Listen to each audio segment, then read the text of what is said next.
Hey everyone, happy Thursday. Welcome to So What, the Marketing Analytics and Insights live show from Trust Insights. I am joined by my dog, apparently, Chris and John. This week, we are talking about evaluating your 2020, like what happened, and making 2021 decisions. So we're going to walk through, developing a so what mentality. Why do we care about this thing? We're going to talk about how you can use the data that you have, and then we're going to show you some other advanced techniques. And then we're going to talk about making decisions and taking action. And so, just as a note, this is our last show of 2020 because next week is Christmas Eve, and the week after that, the Trust Insights offices are closed. We all need a break.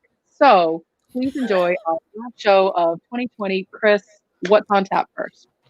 All right, so let's talk about what happened. So the place that we want to start with anything is to figure out what exactly happened this year. We know the macro big picture stuff, but we want to specifically look at our data. And the thought we had for this show was to make it kind of like almost like a staff meeting, like you get a chance to sit in on essentially one of our marketing staff meetings to figure out what are we going to look at for the previous year. So we're going to look at a couple of different things. The data we're going to look at comes from Google Analytics. And if you don't have more advanced tools, Google's advanced assisted conversion software is pretty good, right? So it'll give you a sense of like what, from the conversions you have set up, from the goals you have set up, what things delivered and what kinds of conversions do they deliver. So here we're looking at, this is the Trust Insights profile. We chose our goal, our thank you page goal. I'm going to crank the look back window to 90 days because we know that we have a very long sales cycle, and 90 days is about the length that you can go. And I have the date set from April 1st onwards. Again, big picture, it was kind of a crazy year. And so things that happened before April, really that world is kind of gone, right? We all stopped going to conferences, for example. So things that worked really well for like going to a social media marketing world in March didn't really happen. After that, it did, but in virtual formats. So when we look at our conversions here, I switched to source medium. You can use your channel groupings if you want, but I would strongly suggest that as we move into Google Analytics 4, where channel groupings are gone, that you just get comfortable with source medium. If you want to look at just sort of a high level view, you could just use medium, for example, but I like source medium. So what we see here, we see some email newsletters sort of topping the charts there for both assisted and last touch conversions, organic search, more email. We see some social media stuff, speaking still in the mix, Slack, more social media stuff, and LinkedIn. Now, these are for conversions. And so we got to look at this and say, well, what did we do this year, Katie? It's been such this decade that was 2020. What did we do this year? No, and we know from our own, day-to-day tactics, we send, our weekly newsletters, we work on our SEO, and we do put some effort into organic social. And quite honestly, that's really our current mix. And so what we see is reflective of what we've done this year, which is good. And so the first question is, so what? It's great to look at this information, but if you're not going to change any of the things that you're doing, then don't bother. And that's the way that we're trying to think about, because you can get that analysis paralysis of it's the end of the year. I have to review everything. I have to look at all of the stuff that I've done. I have to get my hands on every single metric possible. But so what?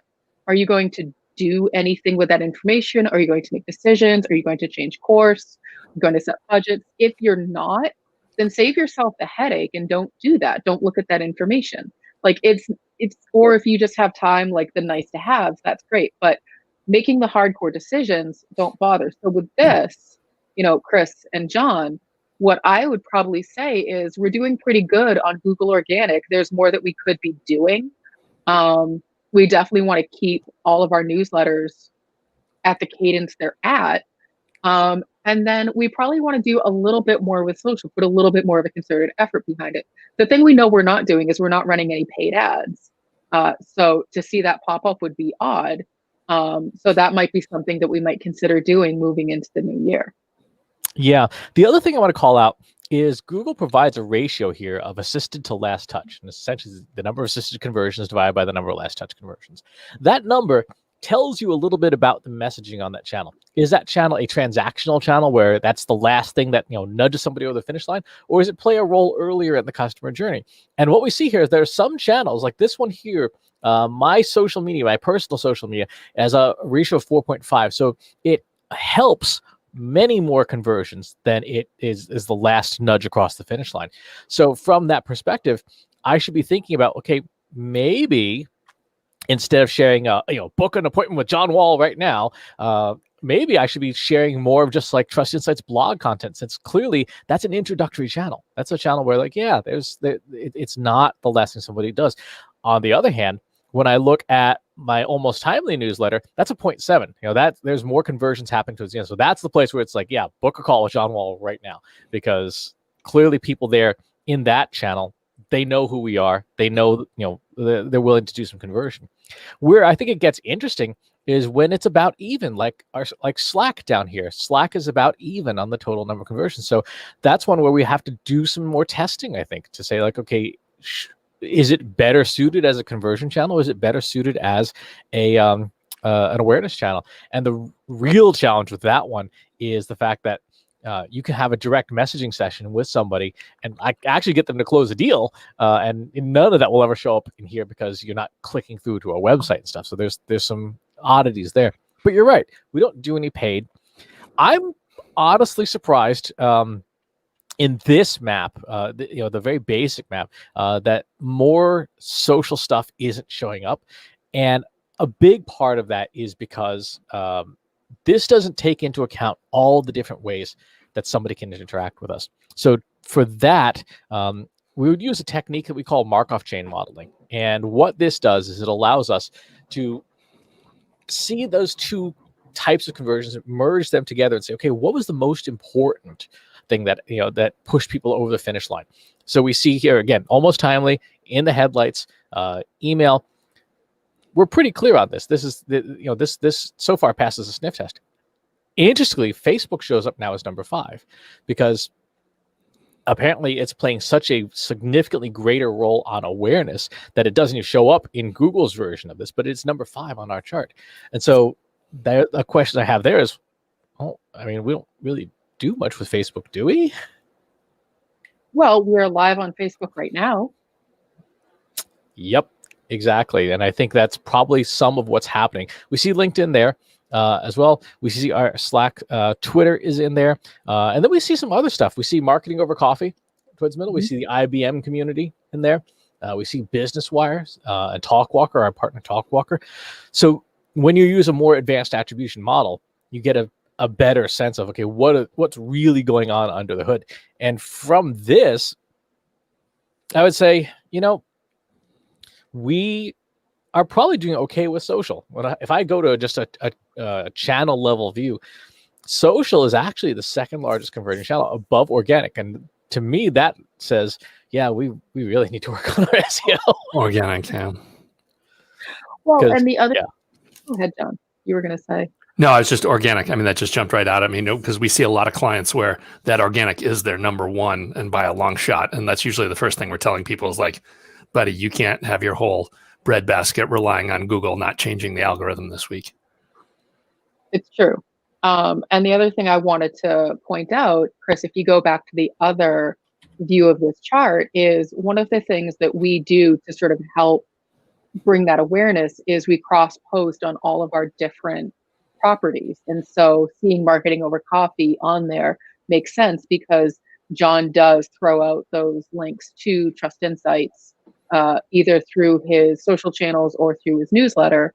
And Chris, your personal website and your personal email also cross-post to Trust Insights and vice versa. I would expect if we ran this for your site, then you would also see in the headlights, which is the Trust Insights. And that's the kind of link swapping and awareness that we would hope to see by taking that tactic as well. So if you have multiple properties or if you have other partners, you want to make sure that you're getting that that traffic back as well. So Katie, that's a really important point that we have a network of sites working for us. Should we build additional sites next year? I really think it depends on the goal. Like, what would be the goal of having additional properties? And so, if you wanted to build out a learning academy, for example, that was separate from the main Trust Insights website, which is essentially just a marketing brochure with some calls to action, then I think that would make sense. And then you could link the two back to each other. So I think that there's reasons to build additional properties, but you need to make sure that you're doing it not just to do it to have other properties, because then what ends up happening is then you just have other websites to maintain and to do the SEO on, and to newsletters that you have to manage, and you're just creating extra work for yourself. So do it with purpose. What about a news portal that was automated? Since we already curate the news for our blog, for our newsletter and stuff like that, and we have trustinsights.news, which is our link shortener. What if we were to offer, just have it out there again, purely for organic search purposes, but using that as a fourth site next year, to try and create a reasonably valuable but automated portal of here's the news and stuff that we're tracking. So then my first question to you, Chris, would be, why wouldn't we just build it within our own site? Why would we need a whole new site for that? That's a good question. Two things come to mind. One is it would be a lot of noise. It'd be a lot of stuff that would make it very difficult for someone to find things on our website. We're talking probably 70 to 90 posts a day of stuff that would be that, because we're pulling from 1,400 blogs in order to curate our news. And we would set a scoring threshold, like only show articles of a score above this amount, so that it's not crazy, but it would still be a tremendous amount of volume. And the second is, as we see with marketing over coffee, and as we know from all the stuff with Google search algorithms, Google is looking for sites to be very clear about their purpose. Our corporate site, the purpose of it is to emphasize our marketing analytics services. Our website is not a news site, but trustinsights.news by definition is a news site. And so we have a very clear purpose, and all the search and all of the intent there would be that. And then the goal of it would be to generate email subscriptions to In the Headlights, drive pipeline, and provide ideally a higher ranking site that could then pass links to Marketing Over Coffee and TrustInsights.ai and KatieRobert.com and ChristopherSpenn.com, and make it part of the mesh of these different sites. So I think there's an interesting opportunity, especially since one of the themes that I know we're going to hear a lot in the next year is do more with what you already have. Don't try and buy a $1 million CDP up front. Like, squeeze as much juice as you can. So if we did that with a database that we're already maintaining on a website that we're already maintaining, we could be leveraging that data to greater benefit without substantial extra cost. Yeah, it's funny. I think that there's some interesting challenges and risks around that, but it's definitely better than my idea of Trust Insights fried chicken. So, I mean, I like fried chicken. I know everyone loves fried chicken, but it's hard to tie that back to marketing analytics. Yeah. Okay. So let's move on for a second and talk about the content of 2020. So this is, again, you can do this same general thing with Google Analytics content for site, just what content got the most traffic. And that's not a bad thing to do. In fact, we can pull that up here. If you go into behavior, just go into site content, all pages. And wow, that's a lot of go away. We can see at the top content from which is what things got eyeballs and traffic this year. But one of the things, again, using that same type of machine learning model, we want to look at is what content actually helped convert, and that's where we get into the most valuable pages. And there's some similarities. Social media audience trends during the pandemic. Our white paper with Talkwalker was our number one converter. Our LinkedIn job hunting webinars are number 2. In the Headlights, the company homepage, the Data Science 101 event we did with IBM earlier in the year, our Meta page, where can I get the slides, our competitive social media analytics strategy masterclass that we did with Agora Pulse is on here. So there's a lot of very current stuff, which is good. It means that all the stuff that we spent our time and effort on during 2020 is showing up at the top of the chart. Like if this was all posts from 2017, I'd be like, well, we just wasted the year. Well, and to that too, what we would want to see on there is our blog, which we publish 3 times a week, and also our contact form, which to us is a key page. So in addition to all of these downloadable resources, you want to see the pages with direct calls to action for people to come directly to you. And so newsletter sign up, contact forms, those kinds of things. You absolutely want to be seeing those on a report like this. Mm-hmm. So when you look at this, Katie, what do you, the things that you see is like, what should we not be doing, or what are we doing not enough of? You know, every time we take a look at this, the trend that sticks out is that original research. And so the thing that really converts people or helps people decide that they want to spend their time with us is the original research that we provide. And so moving into next year, what I would say is we should definitely figure out, you know, which of our partners are interested in doing more original research. You know, can we use their data to then analyze, or should we be publishing, you know, just our own original research with our own resources, whatever that looks like. So those are the kinds of things that I would definitely say should be on our roadmap, maybe once a quarter, because, you know, it's not a light lift by any means, but we can take a look at which of the research papers, what topics were the most popular, and is it time for just a refresh? Does that make it a little bit of a lighter lift? So those are the kinds of, you know, details that you can then dig into as well. I see, looking at this list, social media is still like the hot thing, which is astonishing. You know, 15 years after we started talking about social media, and data science seem to be the things that get people clicking the most. John, what about you? What do you see that's not on here that you would expect? You know, a company like ours. What else should be on here? Well, the one that gets me is that's there and I wasn't expecting to see is the where can I get the slides? In spite of events being destroyed this year, that still comes up way on the top of the list. So either you were totally awesome in first quarter, or the webinars and stuff are working for the rest of the year, both of which are fantastic. But so that was good to see. As far as stuff I don't see on there, you know, I don't know. This is the right mix of all original research stuff. The About Us, the team page getting up there into that top rung is the kind of thing that you love to see from an established site, you know, and so I'd like to see more of that. Of course, we got at number 4, you got the homepage to it. And that's, as I'm saying this, I'm totally talking myself out of it. We've got contact and blog. So that's pretty good. We do have those key things, but that's, you know, as your site gets established, you're hoping to have at least 25% of the ones on this page be pages that are just always up on your site and always grinding out traffic. So you're not chained into that, oh my God, we got to come up with something awesome again this quarter to feed this. Yeah, I mean, I do see also a couple of services pages in here too, which again is really good to see. We have Google Analytics for readiness, and we have tech stack audit and repair and stuff. So in terms of that aligns well with, you know, what we've seen with our customers. So when you're doing this research for yourself on your own site, you should be looking at this with an eye towards, are these the pages that help drive conversions? Are they aligned with what you'd want to see? Are they a good mix of things, or are things not looking healthy? Let's see if I can find an example of something that's less healthy. Because, well, I mean, there's stuff here. This one from my website. This is a little concerning to me, because a lot of the posts that are sort of at the top here are older content, right? It means that, you know, 2020 wasn't a great year for my personal website. There's still a lot of stuff that, you know, like starting your public speaking career and stuff like that.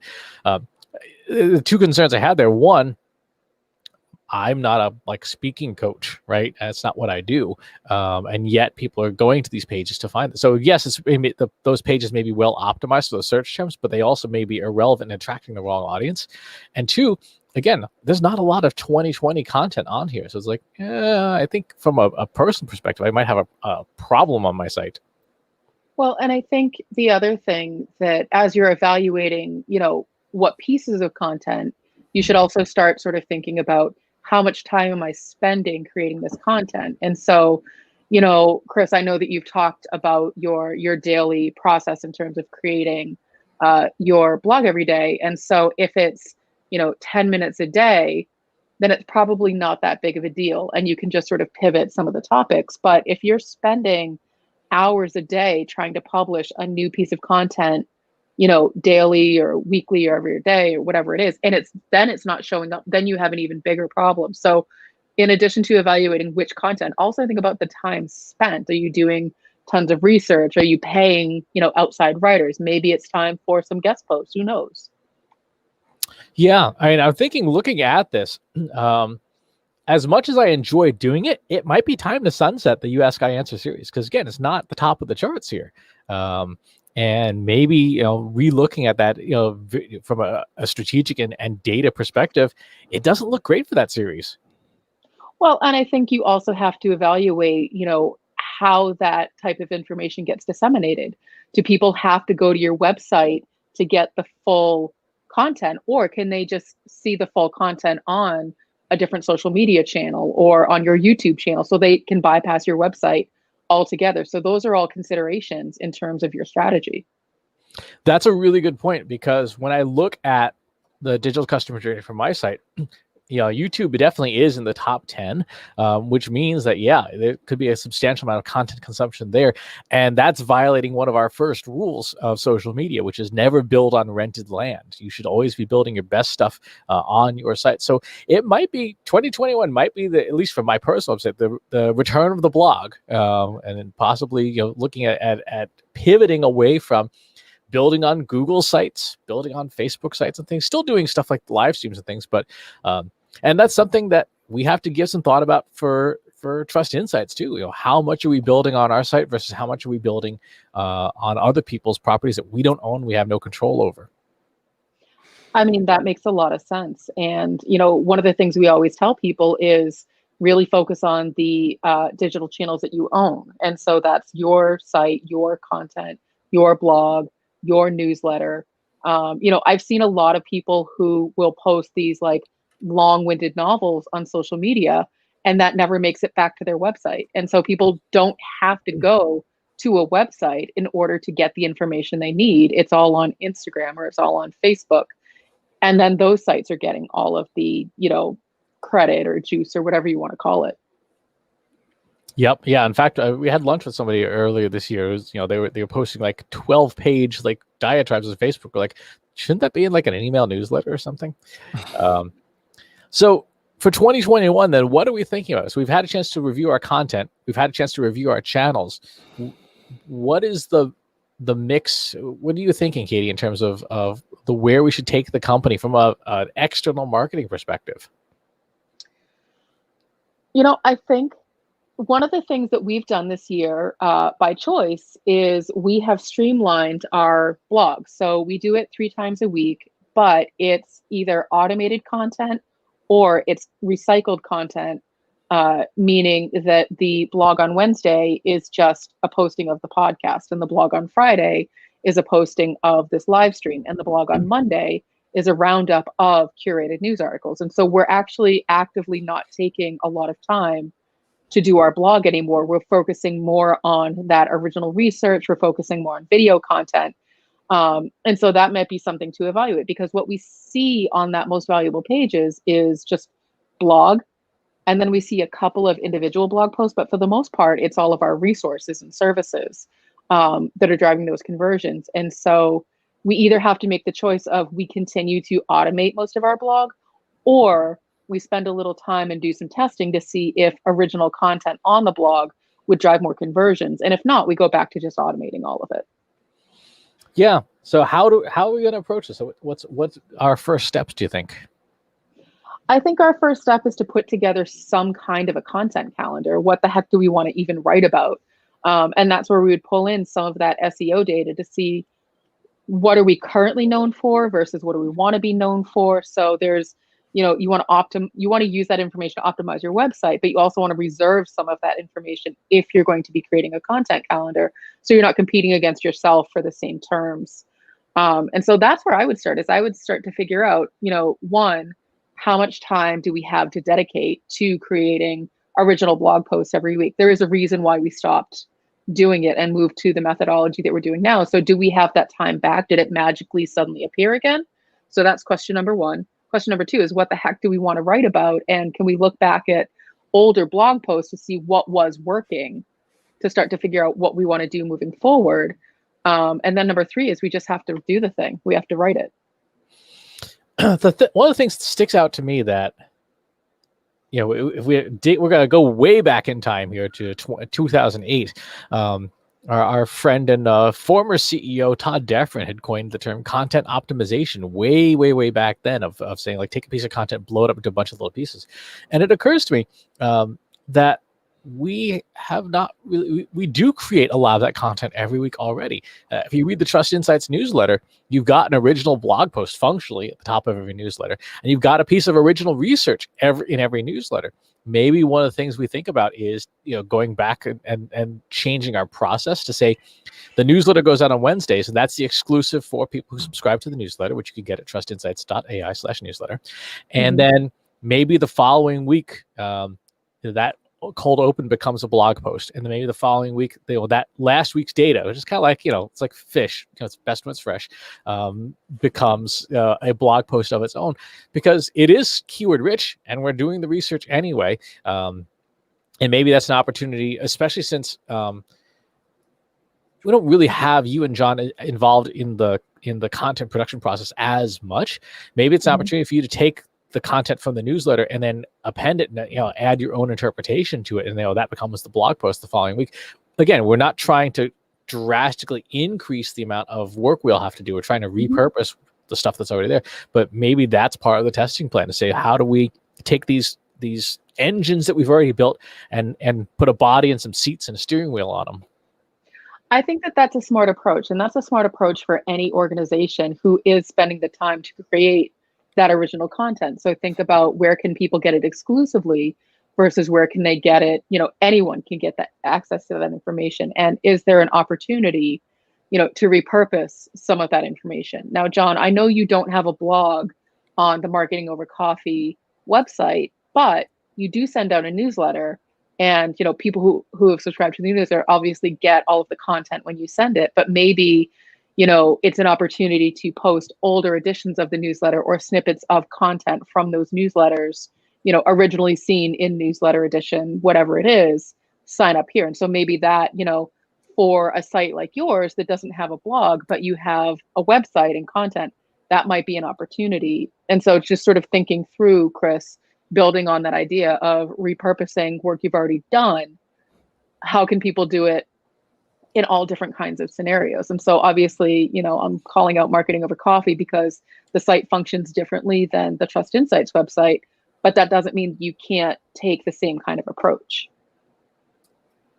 Yeah, definitely. Because with the audio focus there, I mean, really the website traffic is almost insignificant. You know, really it's one of those properties where, you know, people are coming to us from Spotify and Apple Music and all these other places. And so the website really doesn't get any activity. So yeah, maybe switching to a daily news and just having the podcast be one day of that touch.